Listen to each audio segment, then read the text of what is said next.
Greetings friends. From heart to heart in this moment we speak, 𝐖𝐢𝐥𝐿.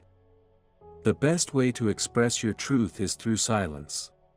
The important thing is that is all that matters. You have to allow others find their own truth, you must not try and persuade them towards anything. But when someone asks you to speak on a certain subject, to share your thoughts, what do you do? How do you proceed? When you begin to speak, is the truth that you had in silence beginning to change now that you are sharing it with someone else? Is your tone and body language starting to change? Do you try to sound more interesting and be more influential so you can win the other person, to get them on your side? And most important, truthfully, what do you see yourself as, and what do you tell the other one you see yourself as?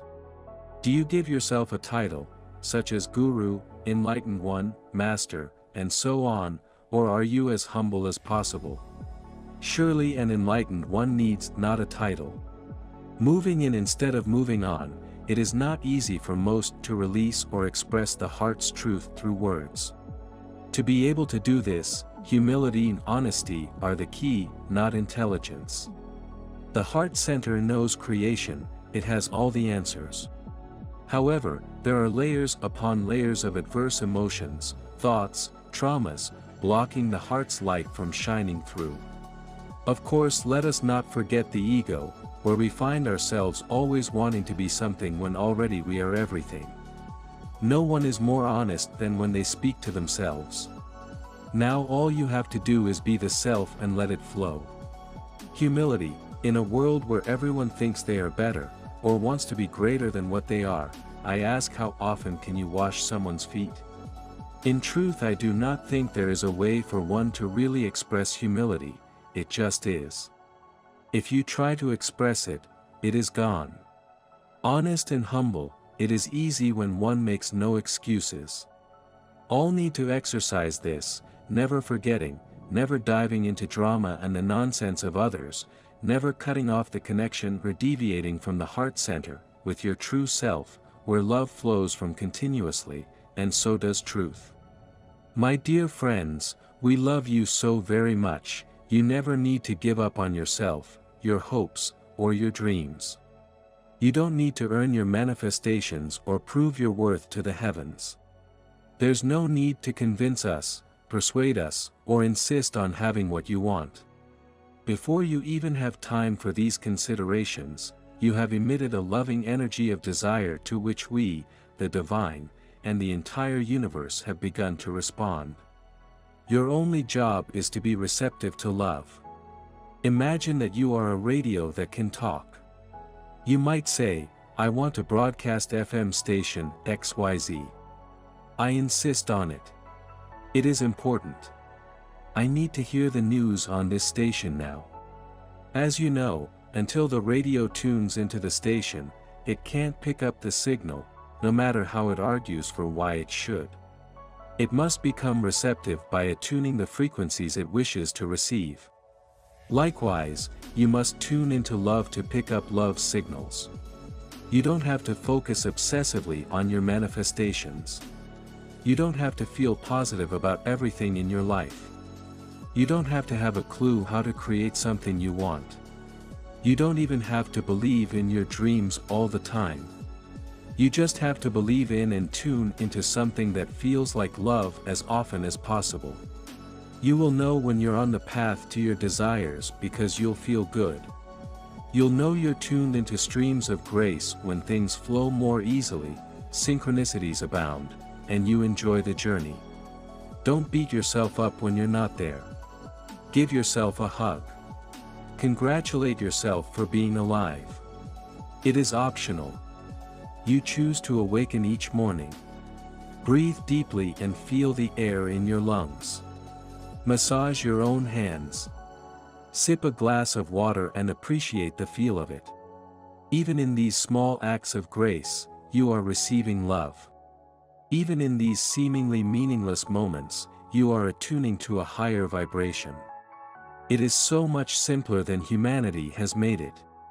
You need only find that which feels like love. If you did nothing else but enjoy your moments and your days, so much more would come. Relieve yourself of the burden of feeling perfect about everything you wish. Relieve yourself of the burden of trying to feel wonderful about everyone and everything. That is a tall order for most. Instead, dear ones, focus on what is good. Focus on what you like about the individuals in your life.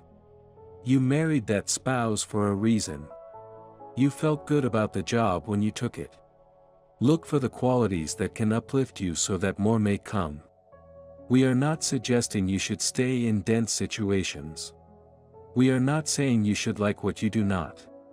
We wish for you what we know, that in this universe of contrast, you can focus on love, feel love, flow love, and thus attract love in the forms you desire. Try today to simply look for what is good each time a difficult thought arises. Be kind to yourself in the process. You will find little moments of love and evidence of good everywhere. You will lift yourself. In this space, by the very nature of the universe, you will open the door to more. God bless you. We love you so very much. The angels. Way down we go. I wanted to share with you a brief update. We are really in it and going deeper and deeper within ourselves. We are in a time of seeing our deepest shadows, individually and collectively. Some of you have been doing this for a while, but now it has truly escalated. There is an energy pushing, urging saying, now is the time. The shadow is the parts of ourselves that we don't want to see, feel, or even acknowledge.